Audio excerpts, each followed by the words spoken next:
Tour catequético en el tabernáculo. Desde el comienzo de la historia del hombre, Dios ha manifestado su deseo de habitar en medio de nosotros. Leemos en Génesis que Dios plantó un huerto y puso allí al hombre. En Génesis capítulo 3, versículo 8, revela su comunión con él. Dios se paseaba en el huerto. Pero esa dulce comunión se vio trágicamente interrumpida por el pecado, que levantó una muralla insoslayable para que el santo siguiera paseándose libremente en medio de ellos. El pecado del hombre no tomó por sorpresa a Dios, porque el Omnisciente había preparado un plan de salvación, aún desde antes de la fundación del mundo. En ese anticipado consejo divino de que nos habla Pedro en Hechos 2:23.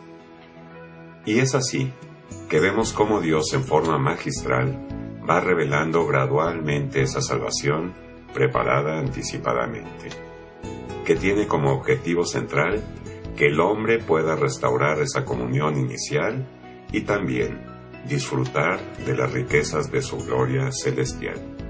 El Señor establece varios pactos con el hombre para guiarlo hasta esa meta final, y que comprenda que por sus propios méritos y esfuerzos personales jamás lo habría de lograr. Una de las manifestaciones más evidentes de ese esfuerzo divino que encontramos en el Antiguo Testamento es la construcción del tabernáculo que Dios ordenó construir a Moisés de acuerdo al modelo que él le mostró.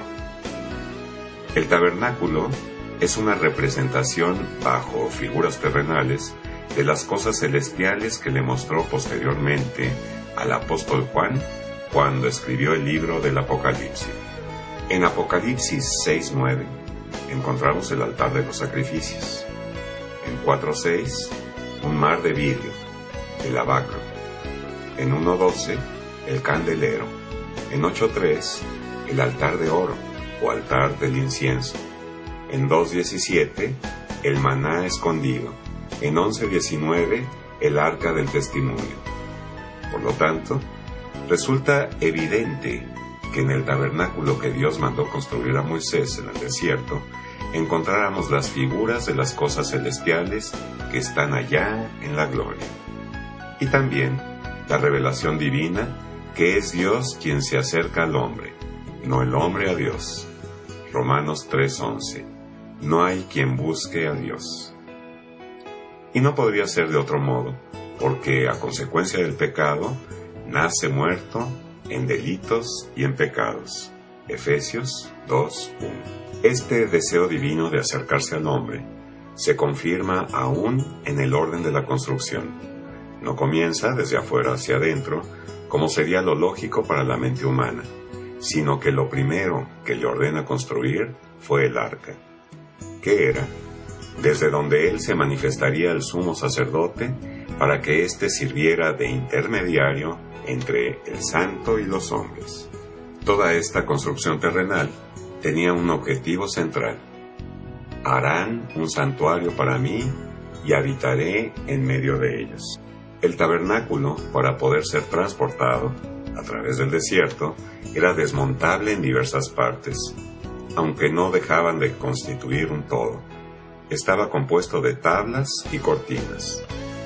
Es figura de Cristo y su obra expiatoria, redentora y sacerdotal, cual Hijo de Dios, integrante de la Trinidad Divina. Lo único que apreciaba el pueblo desde afuera era un cortinaje blanco que rodeaba todo el atrio. Era aproximadamente de 2,20 metros de altura, más alto que el hombre, para indicar que él por sí solo no puede ni aún mirar hacia adentro. Juan 3:3. El que no naciere de nuevo no puede ver el reino de Dios. Ese cortinaje blanco simbolizaba la santidad de Dios que excluía al hombre de su presencia. Pero la gracia divina proveyó una puerta de hermosos colores y bordados, de fácil acceso. Sin ella, el hombre no podía entrar. Obviamente que esa hermosa puerta representa a Cristo, quien es la puerta. Juan 10:9. La única entrada hacia el Padre. El altar de los sacrificios, llamado también el altar del holocausto o altar de bronce, en Éxodo 27, del 1 al 8. Lo primero que encontraba el que entraba al atrio era ese altar.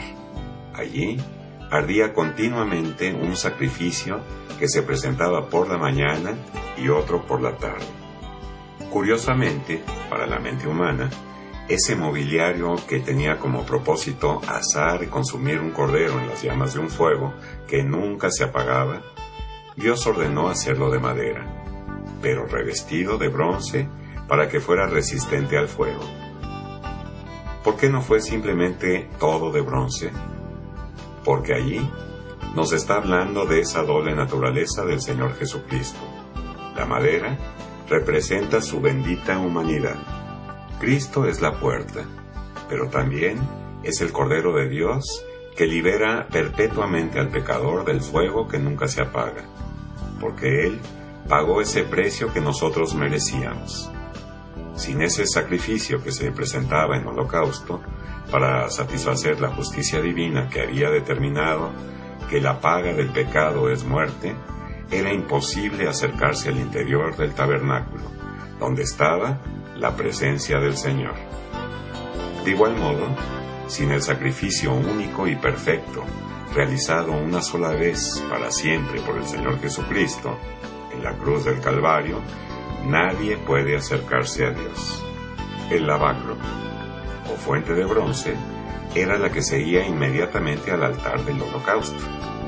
Después del sacrificio, cuando el pecador se identifica y apropia del sacrificio del verdadero Cordero de Dios, viene la limpieza.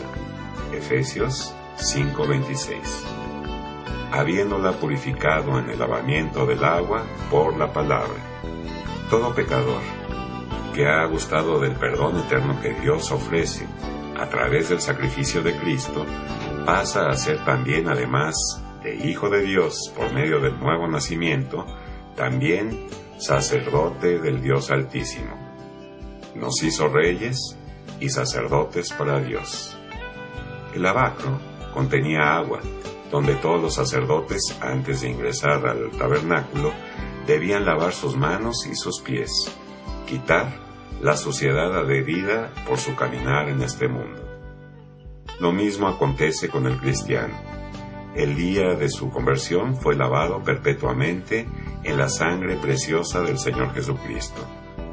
Pero debido a que el pecado continúa morando en nosotros, y a consecuencia de nuestro caminar en el mundo, en el trabajo, en el lugar en que vivimos, debemos escuchar y convivir con inconversos. Nos volvemos a ensuciar con lo que vemos, escuchamos y hasta con lo que llegamos a pensar. Dios, en su misericordia, ha provisto una fuente inagotable de aguas vivas, su palabra, para que por medio de ella nos limpiemos antes de sentarnos a su mesa. Esa fue la lección gráfica y objetiva que el Señor le dejó a sus discípulos antes que se sentaran a la mesa con Él. El que está lavado no necesita sino lavarse los pies, pues está todo limpio. Ya vosotros estáis limpios por la palabra que os he hablado. Las cortinas. El tabernáculo era de madera, pero estaba cubierto por 4 cortinas diferentes. Azul nos habla de lo celestial, y era lo que se veía desde adentro. Púrpura, de su realeza. Carmesí, de su sacrificio. Y la que cubría finalmente todo el tabernáculo era de pieles de carneros. Desde afuera solamente se podía contemplar pieles de carneros, la obra de Cristo, cual el Cordero de Dios. Pero desde su interior, toda su gloria y divinidad. Desde afuera, sin atractivo para que le deseásemos, pero muy diferente es desde adentro. En el atrio estaba el altar de los holocaustos y el lavacro, que eran de bronce, pero en el interior del tabernáculo todos los muebles y utensilios eran de oro, representando la gloria de su presencia. Aún las cortinas tenían bordados de oro. Todo ese esplendor podía ser visto únicamente por medio de la luz que brillaba desde el interior.